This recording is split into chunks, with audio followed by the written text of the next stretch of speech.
সামাদ, আপনি জানেন যে অর্থ পরিকল্পনা মন্ত্রী আমির খসরু মাহমুদ চৌধুরী একটু পর কিন্তু চট্টগ্রাম মেডিকেলে যে ডেঙ্গু ওয়ার্ড রয়েছে সেই ডেঙ্গু ওয়ার্ড পরিদর্শন করার কথা রয়েছে।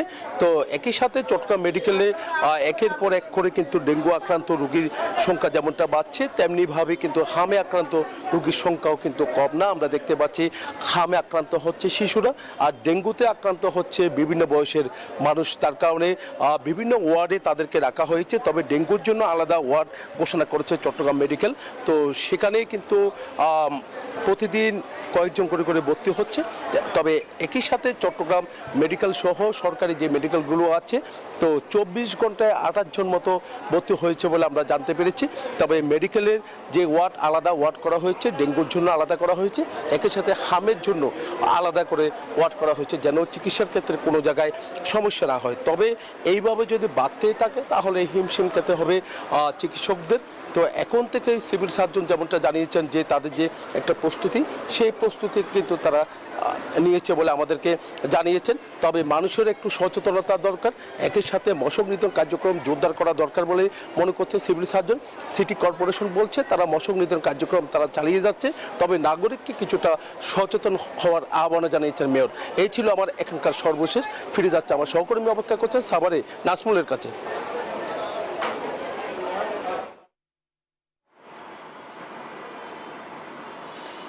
জয়, আপনাকে ধন্যবাদ। আপনি যেমনটি চট্টগ্রাম থেকে জানাচ্ছিলেন, এই মুহূর্তে রয়েছে আমি সাভারের সরকারি হাসপাতালে, এবং সরকারি হাসপাতালে আমরা কিন্তু দেখছেন যে ডেঙ্গু রোগী কিন্তু আসতে শুরু করেছে।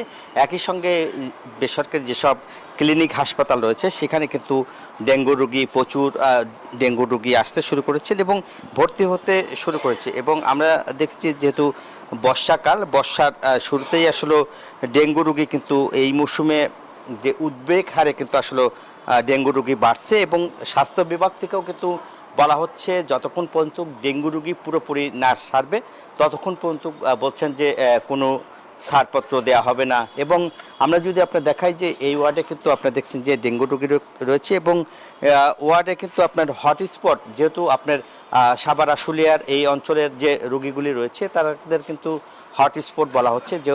যেমন সাভারের যে আশুলিয়ার ইয়ারপুর ইউনিয়নে সেখানে কিন্তু হটস্পট বলা হচ্ছে। একই সঙ্গে কিন্তু ডাক্তাররা কিন্তু আসছেন এবং সেখানে দেখছেন, এবং জামগড়াতে যে নারী শিশু হাসপাতাল রয়েছে সেখানেও কিন্তু আপনার প্রচুর রোগী রয়েছে। এছাড়াও এনাম মেডিকেল কলেজ হাসপাতালে ডেঙ্গুর রোগী রয়েছেন, এবং হাসপাতালগুলোতেও আমরা দেখছি যে সরকারি হাসপাতালগুলোতেও যে নিয়ম মেনে কিন্তু আসলে চলার চেষ্টা করছে, এবং প্রতিটি রোগী যে ডেঙ্গু রোগী যেন মশারির মধ্যে থাকে সেই কারণে আসলে বলা হচ্ছে। এবং যতক্ষণ পর্যন্ত রোগী ভালো না হবে ততক্ষণ পর্যন্ত তারা বলছে ডেঙ্গু রোগী হাসপাতাল থেকে কোনো ছাড়পত্র দিবেন না, এরকমই আসলে বলছিলেন। এবং এইসব কথাই আসলে বলছিলেন যে এখন কিন্তু আমরা যদি দেখি যে রোগীরা কিন্তু হাসপাতালগুলোতে আসতে শুরু করেছে, এবং তারা কিন্তু জ্বর নিয়ে কিন্তু তারা আসতেছেন। এবং বলা হচ্ছে যে যেহেতু আপনার এই অঞ্চলের যে হাসপাতালের যেসব রোগীগুলি এখন আমরা এক কথায় বলতে পারি যে হাসপাতালগুলোতে ভর্তি